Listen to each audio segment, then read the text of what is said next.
see dear, but me yan come what about 10. A day. Arjagurajah ka sembi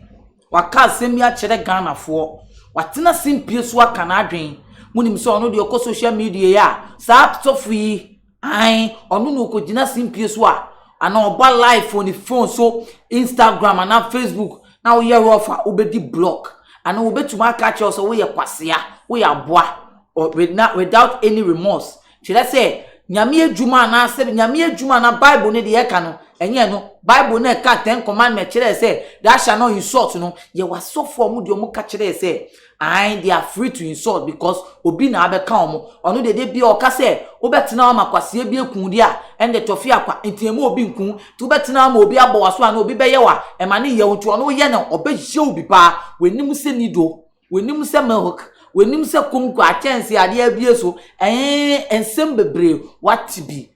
banso enne enye no de baaye aden no de baaye wo say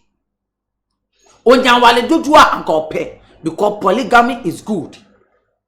I don't know the reason or the cause I say polygamy good. E was said Ghana ye wale dodo one say wo hwe ye Xposed GH so a limwali kemetina se make us about polygamy videos and make us awale dodo kro wo say e pini so Avrambemoshi akebi ye papa Arjagurajah so de sim say awale dodo no kro nya ya obewale dodo anyese oginechira ochi opepa na ye onya ya obewale dodo nti oba bia beba na asole bi oba kama bia obewale no oba bia ni ho ofa bia oba wa asole a sebi ono wo twempena na ono wo ha fa hye utirim se onye hwe o obetuma wale wa kan nti sebi wo pewa fanisa he is in plan of marrying because ono o support polygamy. Now ni pepese ye kuhwe video ni yeden eba na se ye kuhwe video ni ba na maka kire wo se enkofo ya de bia omuma ye ka polygamy asemi they keep telling us to go with polygamy ubekom no mo ma omo yele baako eno mo gusom ni omote but they are enforcing us to be polygamous. It one hwe video ni yeden eba ebe sa to aso. I am polygamous. Yes, I am very I am extra polygamous. Me come and come me share all those say nyansi die but me nyan come wale be 10. Aden. I am polygamous. Yes, I am very I am extra polygamous. Me come and come me share all those say nyansi die but me nyan come wale be 10. Aden. Ansa na meto aso no na me catch us say dwumeku aso yasene eye neat roofing say emfro obia omnama eneku ase from na oni omudi nkato ho they will be there for you or they will do the right thing for you ombe ye adwuma na wo pe no adwuma na wo pe wo dan ho no eyemfa na wo we busy we lawyer we a teacher we a busy person we a businessman entine say we a busy no you are doing all kinds of business. Are you an entrepreneur? And then na wonia I need to say from who see that now to me see on be yeni na eden e the amount enya agro kra wo hwe video no who the Arjagurajah e den e kan no but me be sa question no yes sankofu yo mbe support say yenya polygamy no do they just open their mouth and tell us say oh say ni nti ena me pese mo ye polygamy ana say ni nti ena me ye polygamous me hu ni say Ghana obi anya platform no tena be bia na waka ne ope no mo we fi say enkofo di omechi Arjagurajah do a post video ba kwa the number of people who watches and the number of people who goes to a church enye ni pa be bre ne kwa masole o na so ye onsem me o wa your tai kan we follow it because yenya ni video bia o to de bi otumi ka say obema de won se woni obada eme obu ni nsa it is one implication e woni say enipa de o se obon wo ban protection here sometimes ye ni na ye Christopher ye timi fan sem ni bi ebi o na nya ya bu atuogu but se wo betina simpie so na o ka che se onya polygamy a wo pe on what basis me hu ni se mema na ya ana se mema na Ghana for se mi bisa se ana se ye mema no mo pe dwaman no edwaman ya show mo ma omo zip no mutumi nka tum omo zip no mutumi nka nhyem na ai emma no fa na omo fa because ye me say mema ye omo ka ohwa avambemoshi a emma ye oni pebi mama oni omo awowo eja Arjagurajah mi nim so wo ba o baby a so mo betina simple so no mo ka so mo we fi say people are following them and nipa di omechi